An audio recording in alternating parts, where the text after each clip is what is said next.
Hello everyone. இந்த வீடியோவில் நம்ம பார்க்க போகிறது 3D பிரிண்டிங்கை பற்றி. ஸோ 3D பிரிண்டிங்கில் என்னென்ன ப்ராசஸ் இருக்குது அப்படின்றத பார்க்க போகிறோம். அப்புறம் 3D பிரிண்டிங்கில் என்னென்ன மாதிரியான modelling and types of scanning, so அதை பார்க்க போகிறோம். அண்டு எப்படிலாம் எந்த மாதிரியான சாஃப்ட்வேர்ஸ்லாம் யூஸ் பண்ணி இந்த 3D பிரிண்டிங்கை நம்ம சக்ஸஸ்ஃபுல்லாக பண்ண முடியும் அப்படின்றத நம்ம பார்க்க போகிறோம். Let's get into the video.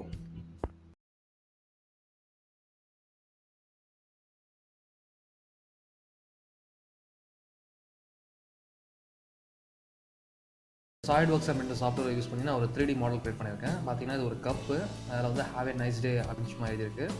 அதுக்கப்புறம் பார்த்தீங்கன்னா கீழே ஒரு கார்ட்போர்டு ஒன்று வச்சு அதனால் கப்பை வச்சுருக்க மாதிரி இருக்குது. முதல்ல இதை சேவ் பண்ணிக்கோங்க. ஸோ சேவ் பண்ணும்போது என்ன மாதிரியான ஃபார்மேட்டில் நம்ம சேவ் பண்ணோம் அப்படின்னு கேட்டிங்கன்னா, ஸோ ஃபஸ்ட்டு வந்து சேவ் ஆஸ் டைப்பில் போய்ட்டு இதில் போய்ட்டிங்கன்னா STL அப்படின்னு இருக்கும். ஸோ இந்த STL அப்படின்ற ஃபைல் ஃபார்மேட்டை நம்ம செலக்ட் பண்ணிட்டு சேவும் கொடுத்துருங்க. ஸோ நான் வந்து டெஸ்க்டாப்பில் சேவ் பண்ணிக்கிறேன். ஸோ டெஸ்க்டாப்பில் சேவ் பண்ணிட்டு ஸோ நான் கப்புன்ற நேமை கொடுத்து நான் சேவ் பண்ணுறேன். ஸோ சேவ் பண்ணதுக்கப்புறமா வந்து பார்த்திங்கன்னா இதை க்ளோஸ் பண்ணிவிடுங்க. ஸோ இது வந்து பார்த்திங்கன்னா ட்ரையாங்கிள்ஸ் ஃபார்மேட்டில் நம்மளுக்கு இது ஃபார்ம் ஆகும். ஸோ இந்த ட்ரையாங்கிள்ஸ் தான் நம்மளுக்கு வந்து மெஷிங்னு சொல்லுவாங்க. இதை வந்து நம்ம ஸ்லைசிங் பண்ணி தான் நம்ம வந்து 3D பிரிண்டிங் நம்ம யூஸ் பண்ண போகிறோம்.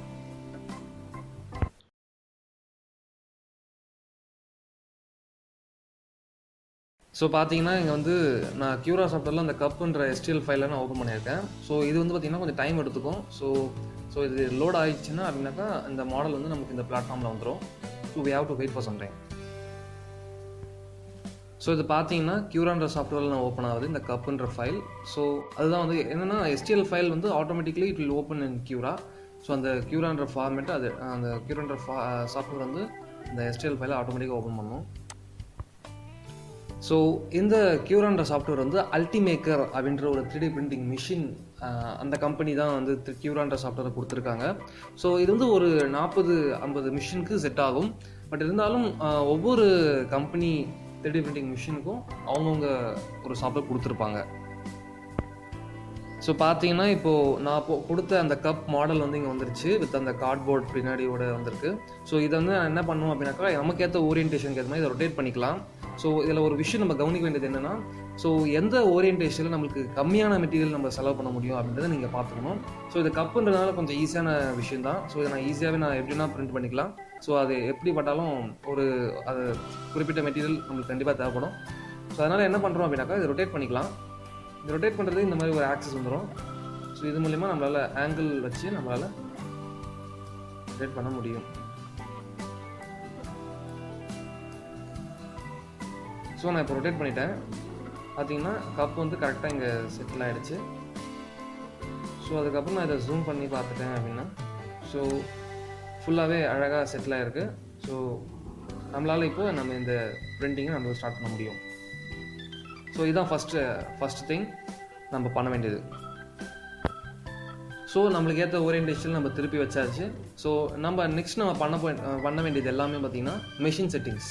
ஸோ மெஷின் செட்டிங்ஸ் என்னென்ன இருக்குது அப்படின்னு கேட்டிங்கன்னா லேயர் ஹைட். ஸோ ஒவ்வொரு நம்ம யூஸ் பண்ண போகிற டெக்னாலஜி பார்த்திங்கனாக்கா FDM அப்படின்னு சொல்லக்கூடிய ஒரு ஃபியூஸ் டெபாசிஷன் மெஷினிங் அப்படின்னு சொல்லுவாங்க. ஸோ அந்த டைப் ஆஃப் நம்ம மெத்தட் யூஸ் பண்ணும்பொழுது ஸோ ஒவ்வொரு லேயராக தான் நம்மளுக்கு வரும். ஸோ நம்ம மெட்டீரியலே பார்த்திங்கன்னா ஃபிலமெண்ட் ஷேப்பில் இருக்கும். ஸோ நம்ம அந்த ஒவ்வொரு லேயருக்கும் நம்ம ஹைட் கொடுக்கணும். ஸோ லேயரோட ஹைட் வந்து mmல இருக்கும். ஸோ லேயரோட ஹைட் நம்ம குறைக்க இந்த ஆப்ஜெக்டோடைய சர்ஃபேஸ் ஃபினிஷும் அதோடைய லுக்கும் அப்பியரன்ஸும் நமக்கு பார்த்திங்கனாக்கா ரொம்ப அழகாக இருக்கும். ஸோ சர்ஃபேஸ் ஃபினிஷும் நம்மளுக்கு அதிகமாக கிடைக்கும். ஸோ இந்த மாதிரியான விஷயங்கள் நம்மளுக்கு இருக்குது. ஸோ ஃபில் பார்த்திங்கனாக்கா பாட்டம் ஆர் டாப் திக்னஸ் நம்மளுக்கு கொடுத்துருக்காங்க. ஸோ ஃபில் டென்சிட்டி பார்த்திங்கனாக்கா 20%. ஸோ நம்மளால் வந்து ஹாலோவாகவே இதை மேட் பண்ண முடியும். பார்த்தீங்கன்னா இப்போது லேயர் பை லேயராக நான் பார்க்கணும் அப்படின்னு நினச்சேன்னா ஸோ லேயர் பை லேயராக ஆக்கிறதுக்கு இந்த மாதிரியான ஒரு ப்ராசஸ் இருக்குது. இந்த ப்ராசஸில் நம்ம ஈச் பை லேயர்லேயும் என்னென்ன எவ்வளோ ஆப்ஜெக்ட் ஃபினிஷ் ஆகிருக்கும் அப்படின்றத நம்ம பார்த்துக்கலாம். ஸோ இந்த லேயர் ஆப்ஷன் லேயர் மோடில் பார்த்தீங்க அப்படின்னா லேயர் மோடில் நம்மளுக்கு வந்து எத்தனாவது லேயரில் எவ்வளோ ஆப்ஜெக்ட் கம்ப்ளீட் ஆகிருக்கும் அப்படின்றத நம்மளால் பார்க்க முடியும். ஸோ அதுக்கு தான் இந்த லேயர் மோட் யூஸ் பண்ணுறோம்.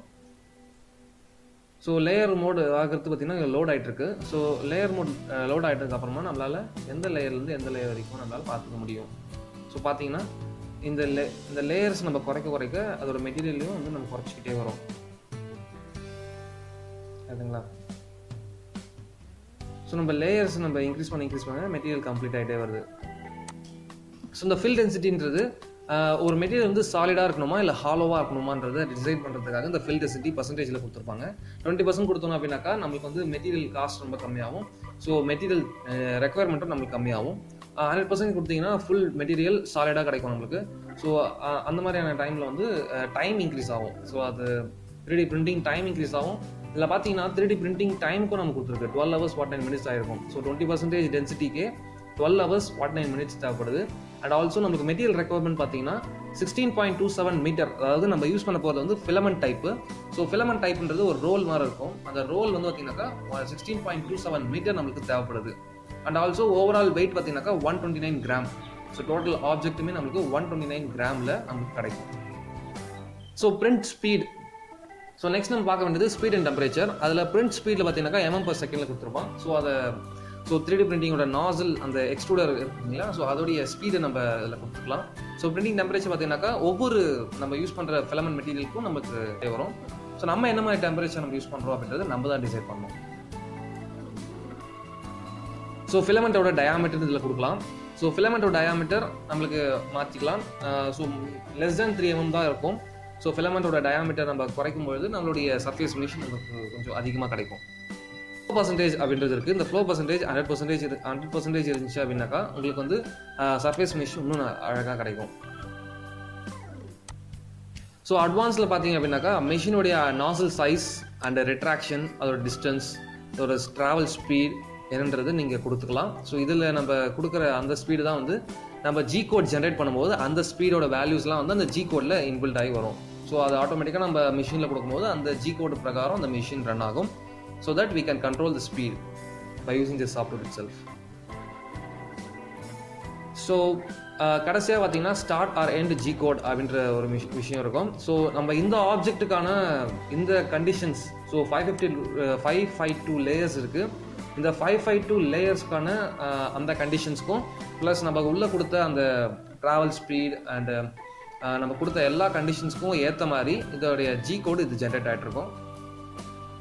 ஸோ அதில் பார்த்தீங்கன்னா இதில் ஜி கோட் நம்மளுக்கு ஜென்ரேட் ஆகிடுச்சு. ஸோ இந்த ஜி கோடை நம்ம என்ன பண்ணணும் அப்படின்னு கேட்டிங்கன்னா, ஸோ ஃபைலில் போய்ட்டு இந்த சேவ் மாடல் ஃபைல் நம்ம கொடுத்துடணும். இந்த மாடல் ஃபைல் நம்ம உள்ள சேவ் பண்ணிக்கிறேன். ஃபைல்ஸ் பார்த்தீங்கன்னா மெஷ் ஃபைல்ஸ்னு வரும். ஸ்லைசிங்கை நம்ம மெஷ் ஃபைல்ஸ்னு சொல்லலாம். ஸோ நான் ஒரு நேம் கொடுத்துக்கிறேன், ஏஎஸ்ன்னு கொடுத்துக்கிறேன். ஸோ சேவ் பண்ணியாச்சு. இப்போ வந்து நம்ம சேவ் ஜி கோட் அப்படின்ற இதுக்கு போனோம்.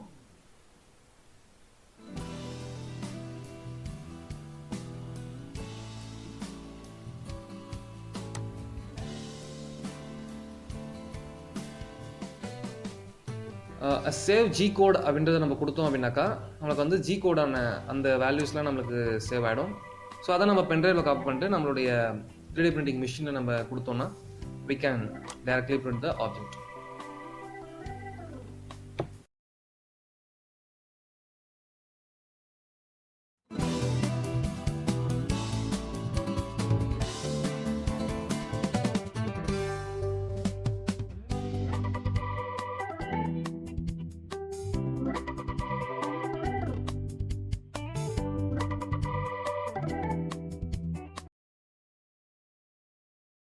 இந்த வீடியோ உங்களுக்கு பிடிச்சிருந்தா லைக் பண்ணுங்கள். இது மாதிரியான வீடியோஸ் வேறு என்ன பண்ணுன்றதை கமெண்ட் பண்ணுங்கள். அண்ட் உங்கள் ஃப்ரெண்ட்ஸ்க்கு இதை ஷேர் பண்ணுங்கள். And also don't forget to subscribe this channel. Thank you.